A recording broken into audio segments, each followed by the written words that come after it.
Oi, o som tá funcionando? Não. Aqui, ó. See waiting room é sala de espera. Aí você clica e vem aqui assim. Admite, admite, admite. Tá. Aí você minimiza. Yes, close.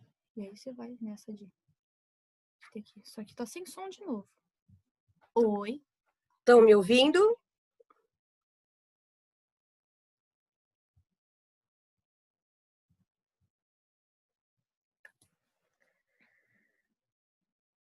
Conseguem me ouvir, gente? Deixa eu só acabar de admitir as pessoas e para entrar na sala e a gente já volta para onde? Fecha onde? Aqui, clica aqui e close. Entendeu? Participantes. Aí você vem. Admite. Peraí, gente.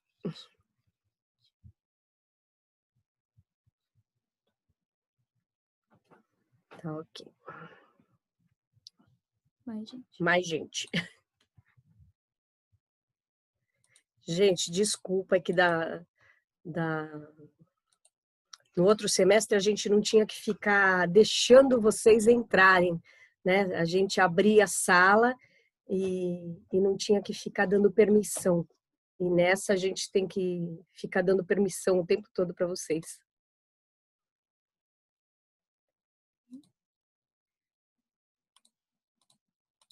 Mais gente agora. Mais um pouquinho.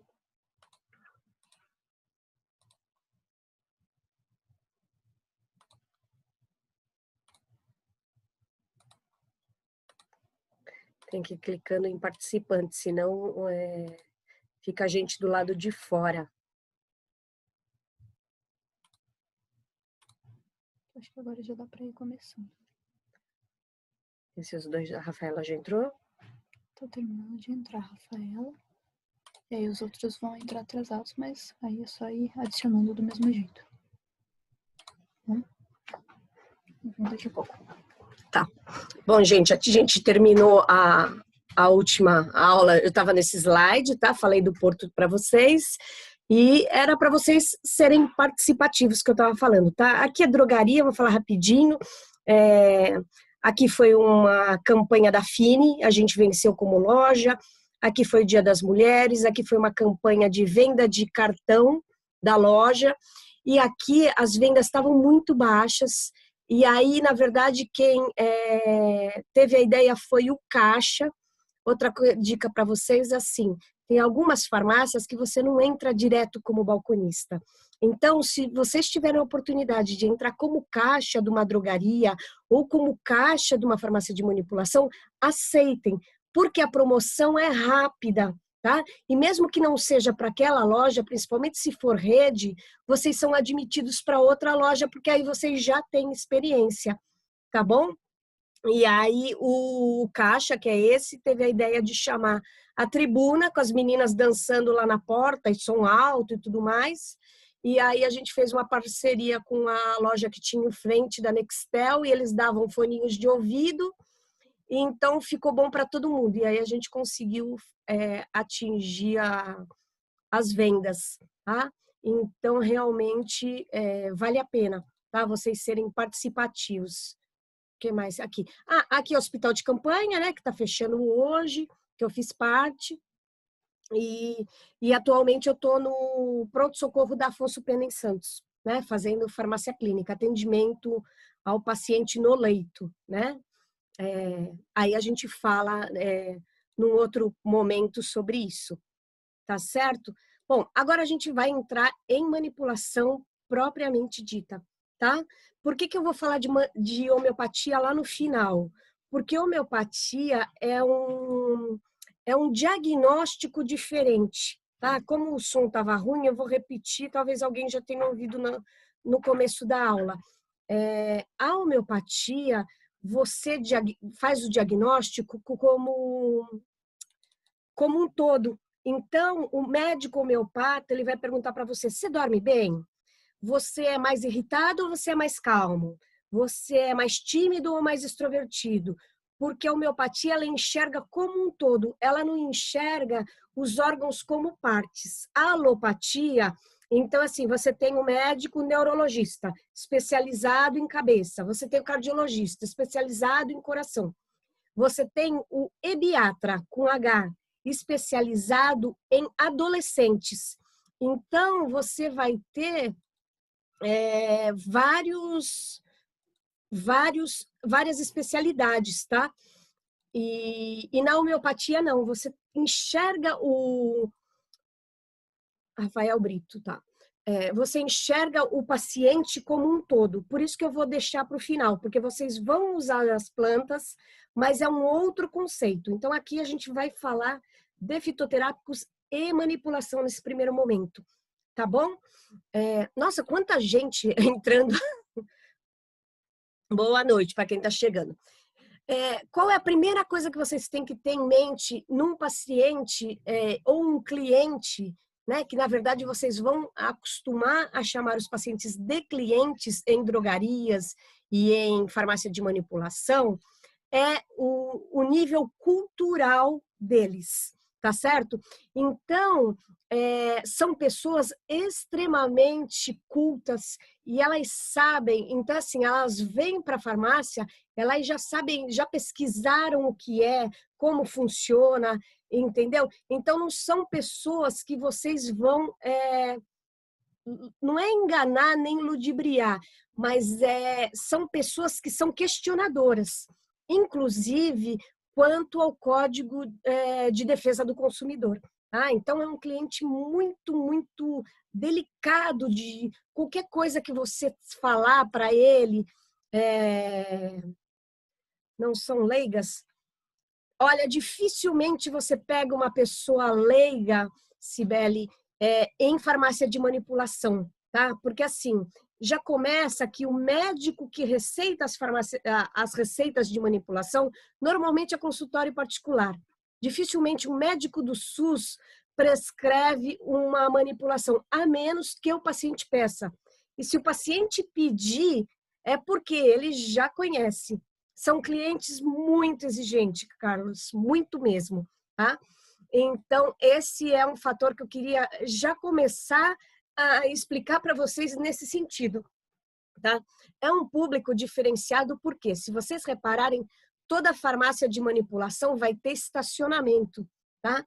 Então, e a recepção da farmácia de manipulação, na próxima aula, das 8 horas, eu vou mostrar um slide para vocês. Ela é como se fosse uma recepção de uma casa, tá? Então, os clientes sentam, eles tomam um chazinho, eles não têm pressa, tá? Então, é um cliente que vai olhar a embalagem, ele vai olhar se a loja está com poeira ou não está, tá? Se a loja tiver com poeira, ele simplesmente vai embora, não interessa o que você fale para ele, tá? São realmente clientes especiais. Outra questão, por que a gente faz e por que cresceu tanto as lojas de manipulação? Começou porque crianças, às vezes, elas não podiam tomar 100 miligramas. E você precisava fazer um comprimido de 72 miligramas. Então, na farmácia de manipulação, você pode chegar nessas miligramas.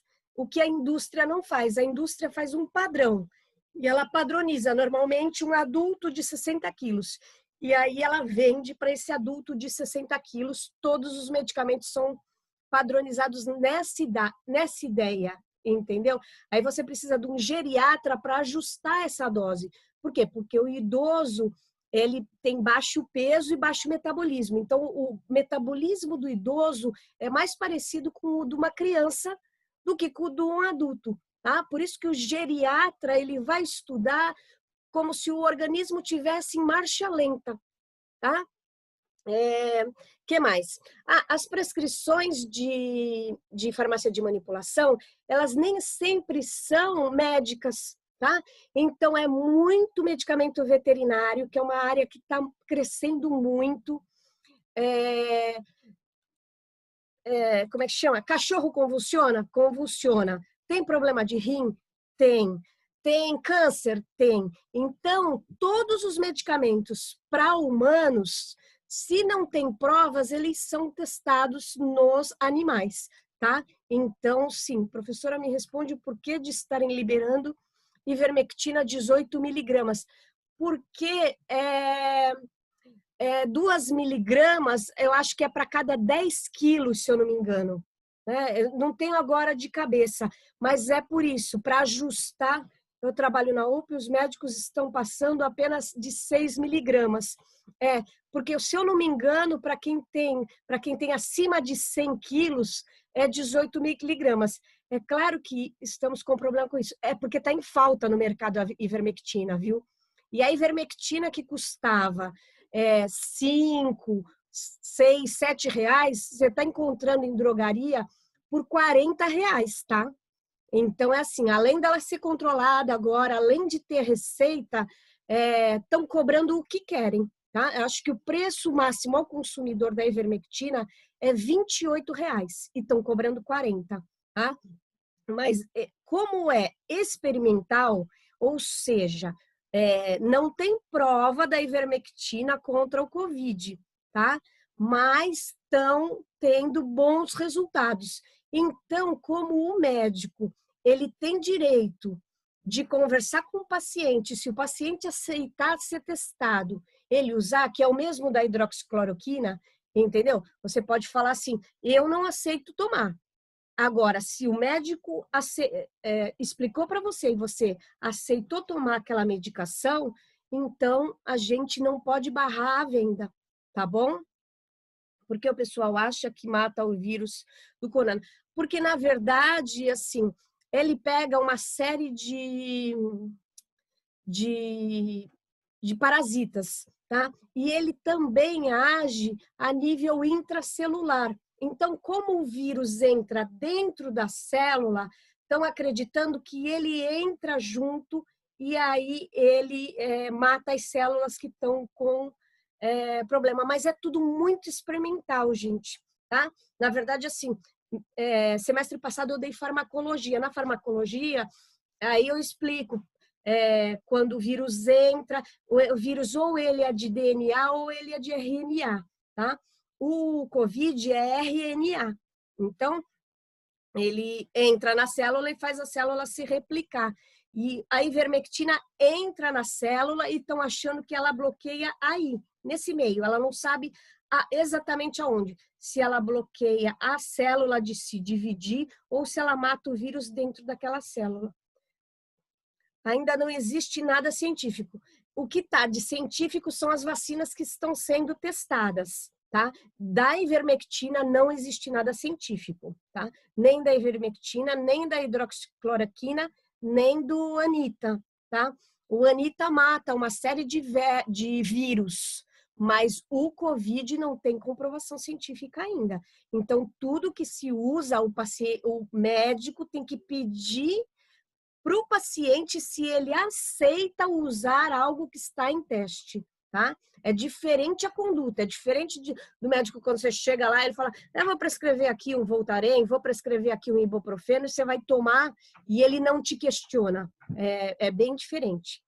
Até as luvas descartáveis, professora, onde eu trabalho, estão pegando no pé porque pagaram, acho que 9 vezes. Gente, tá muito grave isso, porque assim, tem gente querendo ganhar dinheiro em cima disso e faltou anestésico para intubação. Então, eu assisti diversas situações muito, muito complicadas, porque um anestésico que custava R$ 8 está custando 54, né?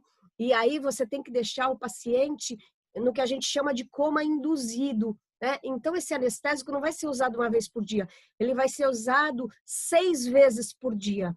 Então, tem muita gente... É muito perverso, né, gente? Eu acho que é muito perverso você se aproveitar de uma situação dessa, de uma pessoa morrendo para ganhar dinheiro. Mas, enfim, é isso mesmo que acontece, tá? Infelizmente. Mas a ivermectina é isso, tá bom? Pode interromper, não tem problema nenhum. A gente sai do assunto e volta para o assunto. Não tem problema nenhum. Aliás, essa semana eu presenciei uma coisa que, olha, eu tenho 24 anos de formada. Eu nunca tinha presenciado na vida. uma paciente parou, né? Ela estava 30 dias com a equipe, a enfermeira saiu chorando, o auxiliar saiu chorando. Eu nunca vi isso de você chorar na frente de paciente, chorar numa situação dessa. Às vezes você sai, você vai para o banheiro, você chora sozinha. Desligaram tudo, desligaram o monitor, desligaram tudo. Daqui a pouco o médico olha e fala assim, mas ela voltou a corar. E foram pegar a pulsação da virilha, né, que é a femoral, e a paciente tinha voltado, gente. E assim, eu acho que ela voltou para se despedir da equipe, porque a equipe ficou tão desequilibrada, todo mundo chorando, chorando e chorando, que eu acho que ela voltou tipo assim, gente, eu tô indo em paz. Porque ela voltou, ela ficou mais 2 horas, foi o tempo de todo mundo se despedir dela, porque ela já estava com sequela, a gente não sabia se ela ia perder a memória ou ia perder uma parte motora. E ela voltou, se despediu e aí depois parou de vez mesmo e foi a óbito. Mas foi muito, muito emocionante. Aliás, assim, eu estava em casa, estava bem, estava de conta paga, mas eu quis ir participar disso, porque eu falei assim, nossa, sou uma profissional de saúde, como é que eu vou ficar em casa assistindo Netflix, podendo participar e estando em casa? Então foi assim muito, muito gratificante, gente. Às vezes assim, não é questão de dinheiro, é questão da satisfação pessoal de você falar assim, eu participei, e participei lá dentro mesmo, né? Foram 86 óbitos que eu acompanhei visualmente, cada um com nome, com história e tudo mais. Altas também, mas as altas foram menores. Bom, professora, qual o tamanho da gravidade? Porque muitos não estão acreditando o que de fato o Covid faz. Muitas pessoas estão morrendo e tem que ache não seja Covid, porque acha que virou banal tal doença, o que poderia ter causado a perda de memória. Gente, vamos lá. Quando você tem uma parada cardíaca, falta oxigênio no cérebro. Mesmo você estando no hospital, você é automaticamente reanimado, mas falta por segundos, por minutos, falta. O que acontece? A gente nunca sabe qual parte do cérebro faltou o oxigênio, tá? Então, assim, parte de memória é mais aqui, tá? Parte motora é mais atrás. Então, quando bate a nuca, vocês já sabem que pega toda a parte motora. Isso vocês vão ter com a professora Ana Teles em anatomia, a parte do cérebro que comanda cada coisa. Então, toda vez que tem hipóxia, ou seja, teve a parada cardíaca, faltou oxigênio no cérebro, tem alguma sequela. Às vezes é motora, às vezes é momentânea, depois volta a funcionar, mas como ela já tinha outras paradas cardíacas, ela já estava lá há mais de 30 dias, infelizmente, ela chega uma hora que você fala, vai voltar com tão comprometido o corpo, será que vale a pena a pessoa voltar a ter que fazer fisioterapia, não vai mexer os membros, entendeu? Não vai reconhecer a família. Então, tem todo um contexto em volta, porque assim, a gente está bem. Você já imaginou você ficar sem a parte motora da garganta funcionando e você ter que colocar uma sonda e se alimentar pela sonda e não poder falar? Então, tem tudo isso. O que acontece com o COVID? Vamos à fisiopatologia do COVID. Tá? O COVID entra na célula, ele se replica e ele gera uma tempestade de citotoxinas, de citocinas. Ela é um mediador da inflamação, ou seja, ele faz todos os órgãos do corpo inflamar. Então, sabe quando você está com uma inflamação no dente, ou você está com uma inflamação no ouvido? Você imagina que ele faz todos os órgãos do corpo gerar uma inflamação. A gente chama de tempestade de inflamação. Então, nos casos mais graves, quando vai para o hospital, precisa internar, esse paciente começa a tomar heparina para deixar o sangue mais líquido. Por quê? Descobriu-se que a fisiopatologia, esse vírus, ele modifica a hemácia. A hemácia é a célula vermelha do sangue. Ela contém o ferro. O ferro, onde o oxigênio gruda no ferro e a hemácia transporta esse oxigênio pelo corpo. Então, essa hemácia, ela está comprometida. Então, ela continua circulando, mas ela não transporta mais o oxigênio. Tá? Então, não é uma doença pulmonar porque o pulmão parou de funcionar. Os alvéolos pararam de encher. Não, os alvéolos estão enchendo, está soprando. Só que o sangue que circula no corpo, ele não tem oxigênio. Tá? Então, como é que dá para perceber isso? Só com o oxímetro no dedo. Tá? Não dá para eu olhar para você e falar assim, eu falo, eu acho que você está com falta de ar. Mas aí, se eu pôr o oxímetro no seu dedo, você pode estar só assim, ó, e você está com 90% de saturação, tá bem. E o outro que está assim, ó, esse está com 70% e esse está quase precisando de um aparelho para ser entubado, né? Então, é esse o problema do Covid. E aí, os pacientes vão para o hospital. Gente, se eu não falar de manipulação, eu falo na próxima aula e tá tudo bem. Vamos lá. O que acontece? Ele está estável, então o médico deu as medicações para ele, fez o protocolo. O que é o protocolo? Teve uma junta médica com farmacêutico, enfermeiro, secretário de saúde, os médicos lá do Exército se reuniram e falaram como nós vamos tratar esse paciente. Tá? Então, a regra daqui começou com cortisona, mais o omeprazol, mais a heparina, né? Heparina de baixo e alto peso molecular. E aí o paciente está estável.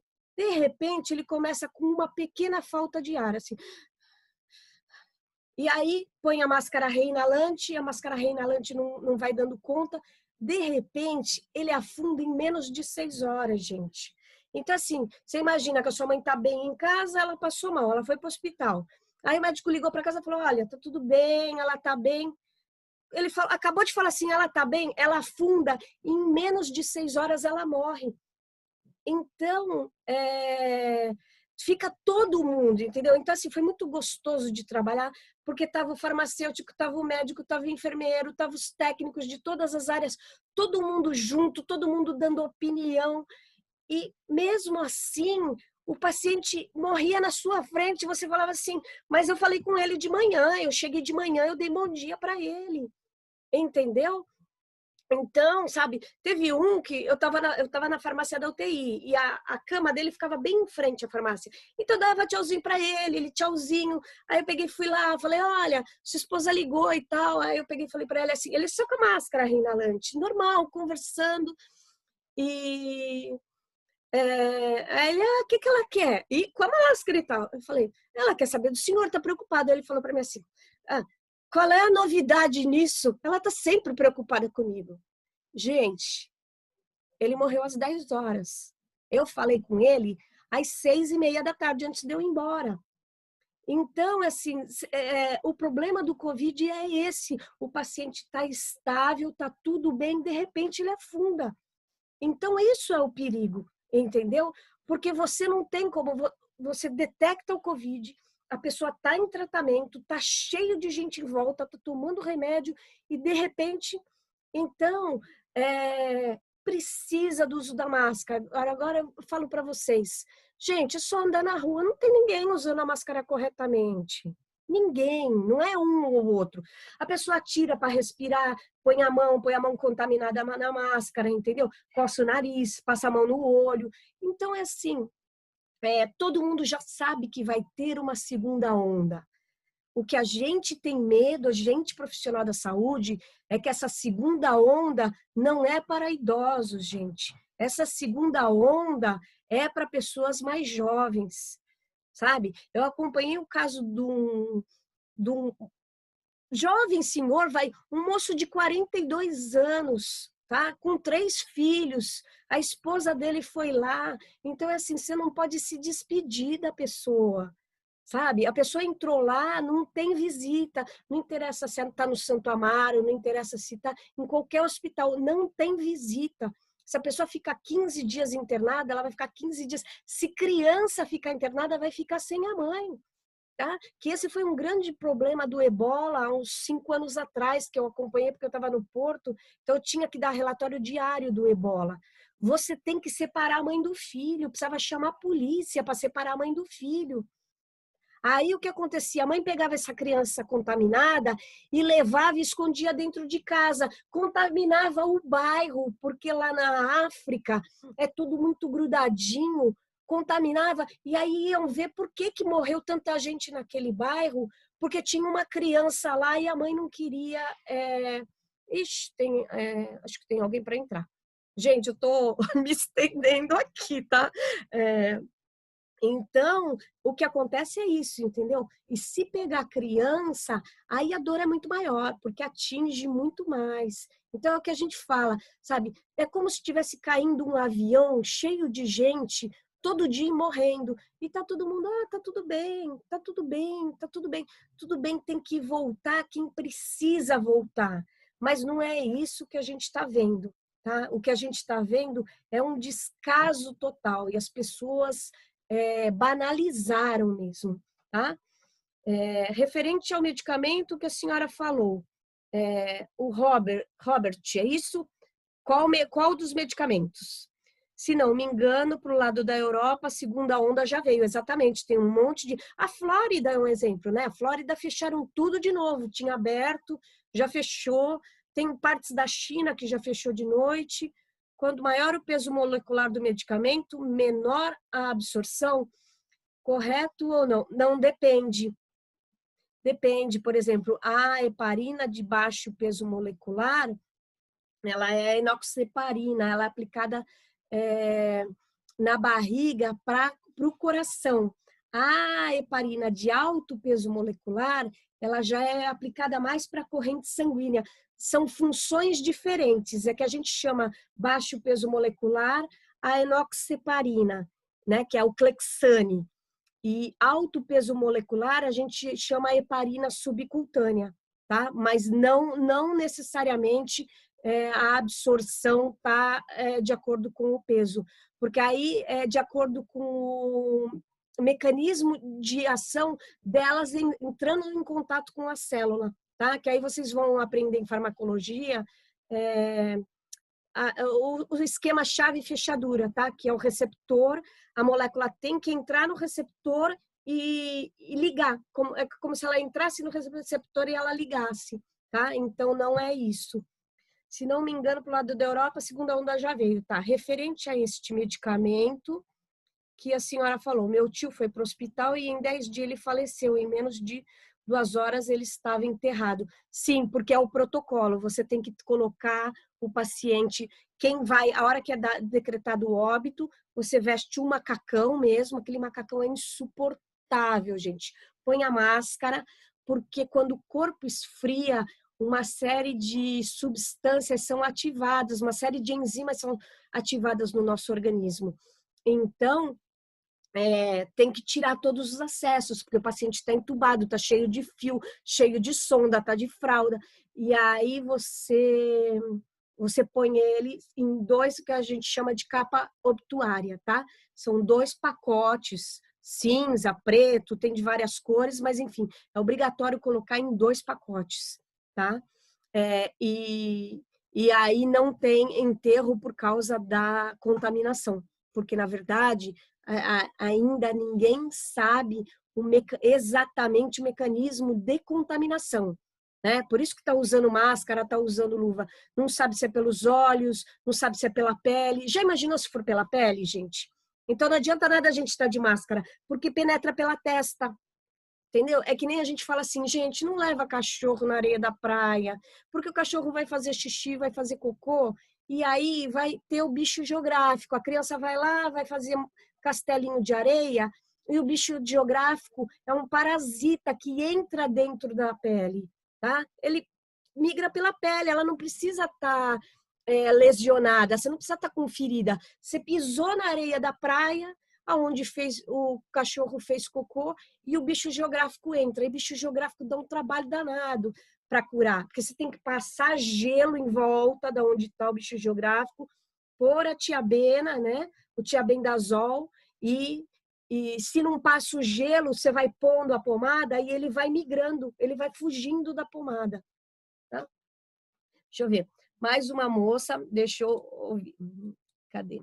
Professora, quanto maior o peso molecular, tá, já falei. Se não me engano, na Europa, já respondi, deixa eu ver. A moça daqui da minha rua, vi ela no domingo, quando fui na segunda, estava morta. Foi tudo muito rápido. É isso mesmo, tá?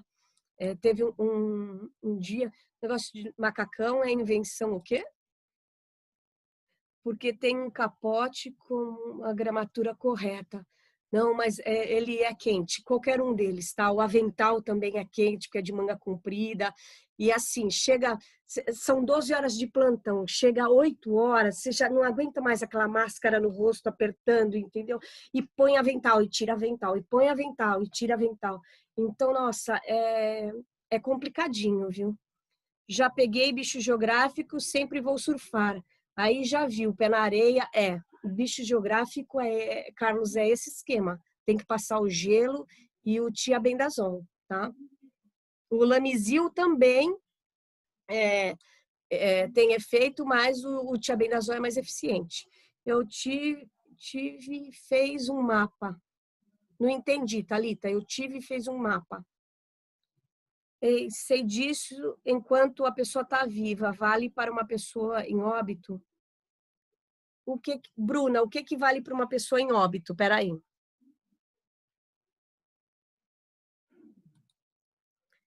É verdade que o bicho geográfico vai para o coração e mata?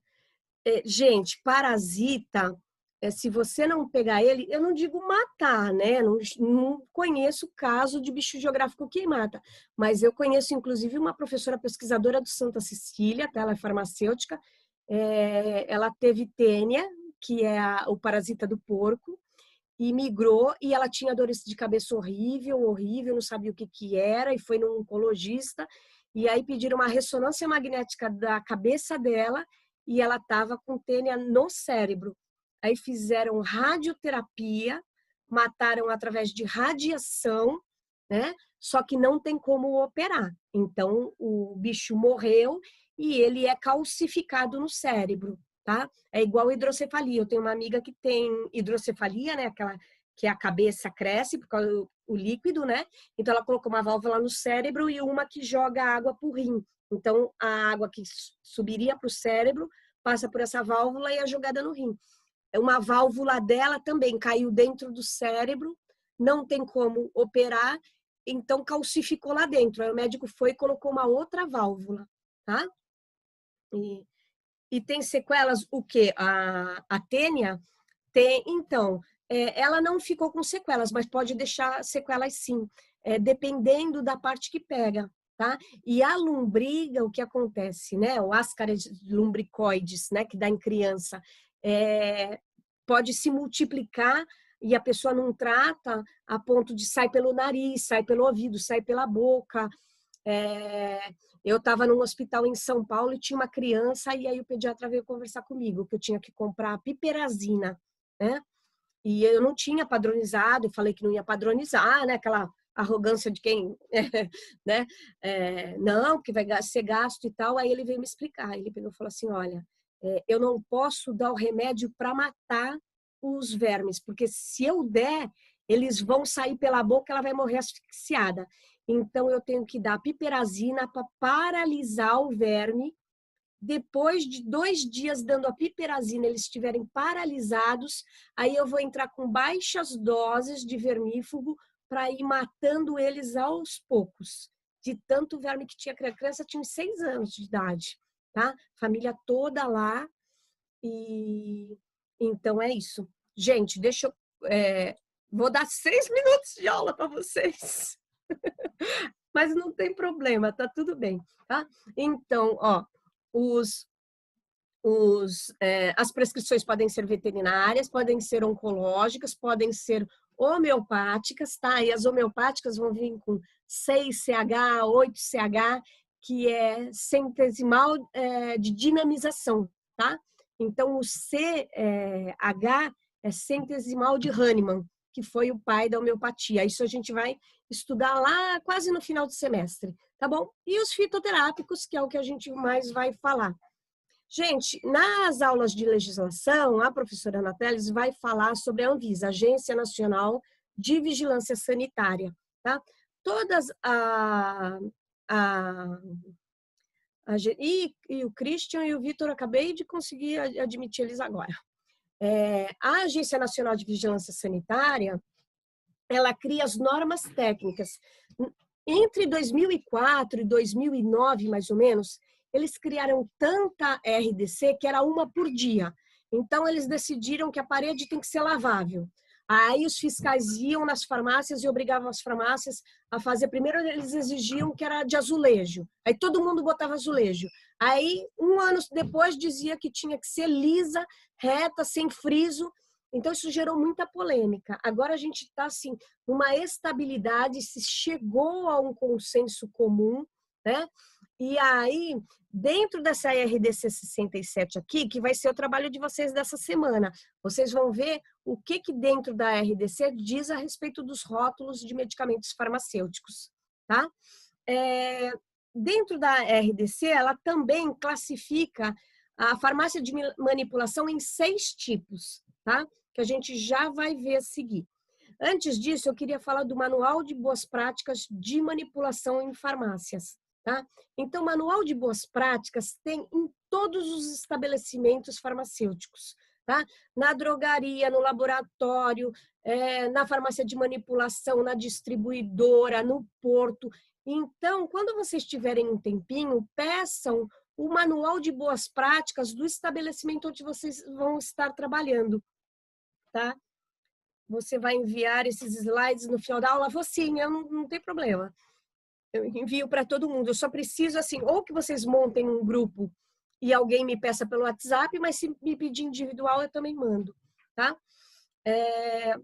Então, peçam, porque aqui tem descrito tudo. Desde a hora que chega o funcionário na farmácia, então, se ele tem que cumprimentar as pessoas, se ele tem que assinar o ponto primeiro, se ele tem que se trocar primeiro, tem que estar às 8. Por exemplo, tem drogaria que se você entrar às 8, você tem que estar no balcão, não é às 8 chegando, né? Tem farmácias que não, que você tem que assinar o ponto às 8. Não necessariamente você precisa estar trabalhando às 8, né? Poderia repetir sobre o trabalho? Sim. No final eu vou repetir na última aula, tá? Porque cheguei depois que você falou, tá? Não tem problema, no final eu repito porque é justamente do final da aula. Já temos um grupo do primeiro módulo, tá? Então, a Yasmin, você me adiciona lá e aí pede para mim que eu passo, tá? Acabando a aula às 10h40, eu já passo hoje mesmo. Pode passar o slide do e-mail? Posso. No final da aula eu passo sim, tá? Podem ficar tranquilos. Então, peçam um manual de boas práticas e se o estabelecimento que vocês não estiverem trabalhando não tem, falem com jeito, tá? Porque assim, a pessoa que está trabalhando lá, ela sabe que tem que fazer. Talvez ela não teve tempo para fazer, mas tem que fazer, tá? Bom, então ela é separada em 6 tipos de grupo. Por que isso aqui é importante? Porque quando se vai pegar uma licença, você vai ter que dizer o que a sua farmácia faz, tá? Deixa eu ver. Ah, esse mouse tá... Hoje tá tudo enroscando aqui. Cadê o chat? Tinha alguém perguntando alguma coisa. A senhora pode passar o slide. Professora, uma amiga deu entrada com embolia pulmonar. Houve suspeita de Covid. Porém, hoje ela está bem. Mas pode acontecer de sofrer embolia pulmonar sem Covid? Pode. A embolia pulmonar é muito comum em mergulhador. Por quê? Porque o mergulhador, quando ele está em alta profundidade, né? Muita pressão, o que acontece? Ele tem que soltar uma bolha de ar e ir contando para ir subindo devagar, tá? Se ele subir rápido, a pressão faz com que o ar entra muito rápido e dá embolia pulmonar, tá? Numa aula mais calma, quando eu tiver tempo, eu te explico detalhadamente a fisiologia da embolia pulmonar, mas pode dar sim, tá bom? É que hoje está muito corrido, mas pode dar sim. É dividido em 6 grupos, tá? Deixa eu responder mais essa, tá? De nada, imagina. Então, as atividades são divididas em 6 grupos. Manipulação de medicamentos a partir de insumos e matérias-primas, inclusive de origem vegetal. Manipulação de substâncias de baixo índice terapêutico.